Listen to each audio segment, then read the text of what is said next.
Hey there, it's Mary Claire. Welcome to my channel, which is where I talk mostly about spirituality.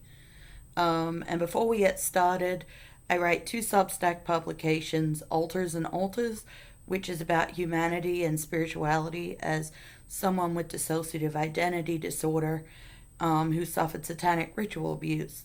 I publish also the Reluctant Demonologist, and on TikTok I have a series called Whore No More, which is about life after sex trafficking and bodily autonomy. You can also find me on Patreon and Instagram, and those details will be in the description box below. Today I'm still talking about John of the Cross and his ideas on meditation and contemplation. It's important to know that John's thoughts on this John's thoughts. Not everybody agrees, but John is a Carmelite, and so this is how John and the Carmelites see the difference between contemplation and meditation. So John teaches that we need to move from meditation to contemplation if we want to continue to grow spiritually, but he also cautions us not to do it too quickly.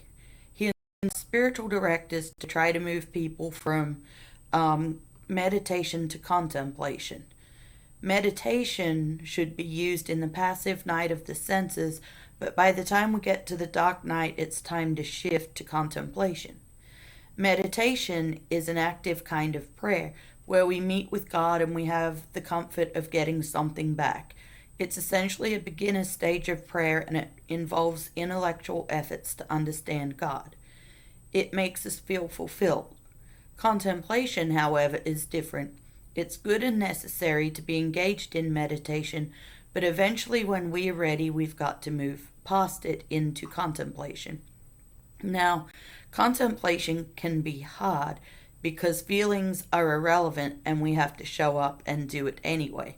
Now, remember, these are John's thoughts and not necessarily anybody else's thoughts on the matter. One form of contemplation is centering prayer, and that's where a person will sit in silence, either by themselves or in a group, it doesn't matter, and they'll focus on a word or phrase about God. It could be something like God is love, but it's simple and basic. And during that prayer time,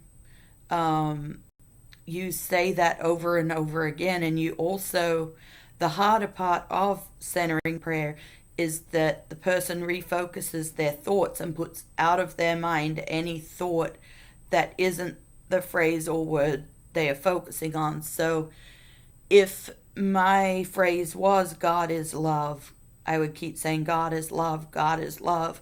And when my mind wanders to what am I going to eat for dinner, God is love, God is love. When my mind wanders to whether my cats are out in their catio or if they're on their bed or whatever, I have to go back to the phrase God is love. Love.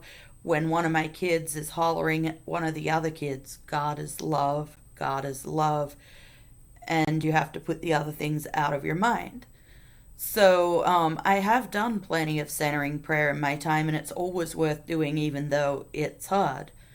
Usually, it's a set time frame, like you sit and you do it for 20 minutes or 30 minutes, but that's why it's so difficult, because you do it for what is a relatively long period of time when you're doing things like that. So there are several times, in my view, that I've been engaged in contemplation that isn't centering prayer. For what I know, centering prayer is just the most well-known form of it. And my parish does it, I think, once a month or once every 2 weeks. They have a centering prayer group at the church. Several years ago, I went to church on Palm Sunday, like I do every other Palm Sunday, and suddenly I was unable to speak as soon as I walked in the building. I could chat to people, I could say hi, how you doing, but when it came to the liturgy and anything holy, I couldn't speak. I couldn't sing the hymns, say the prayers, or even say Amen after receiving communion. On Easter Sunday, the next week, I went to church hoping to be able to speak, and I was all excited. I wanted to celebrate the resurrection with everyone else, but again, I couldn't speak. This actually lasted every single Sunday until Ascension, and I showed up week after week despite the fact that I didn't really want to if I couldn't participate.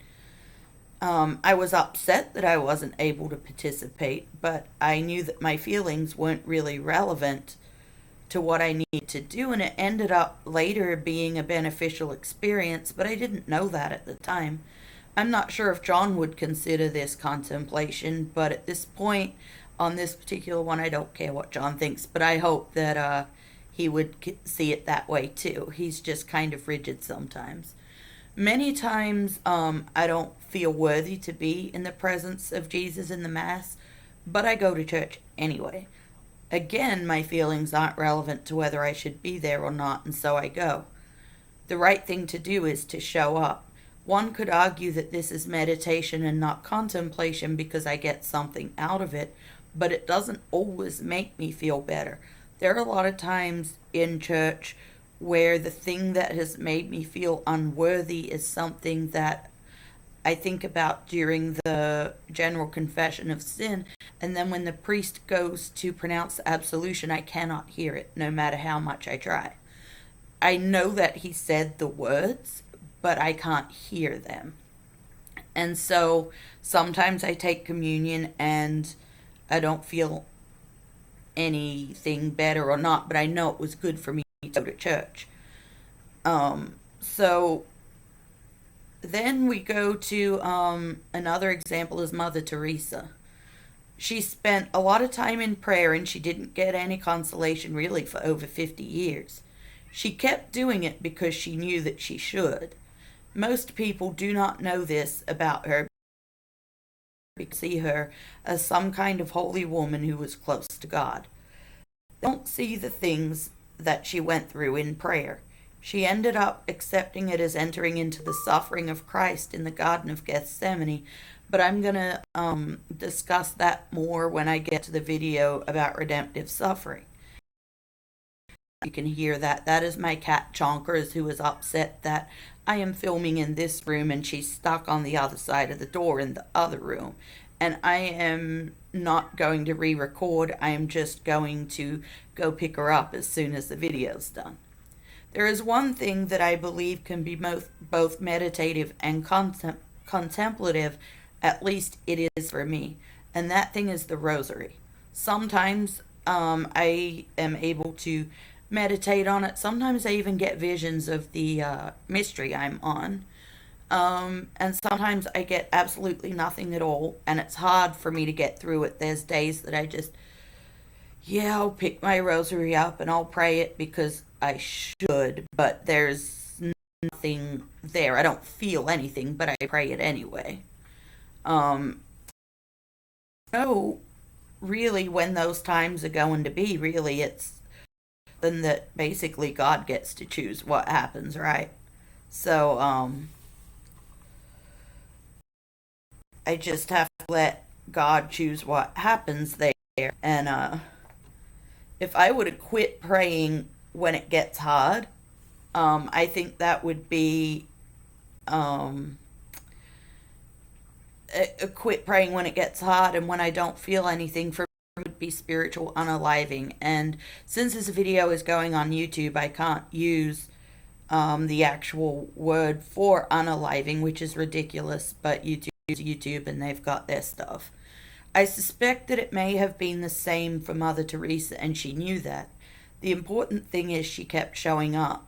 Meditation leads to contemplation, but we need to be sure not to force it too early, because contemplation requires a spiritual maturity and therefore is a process. I think the most important part of it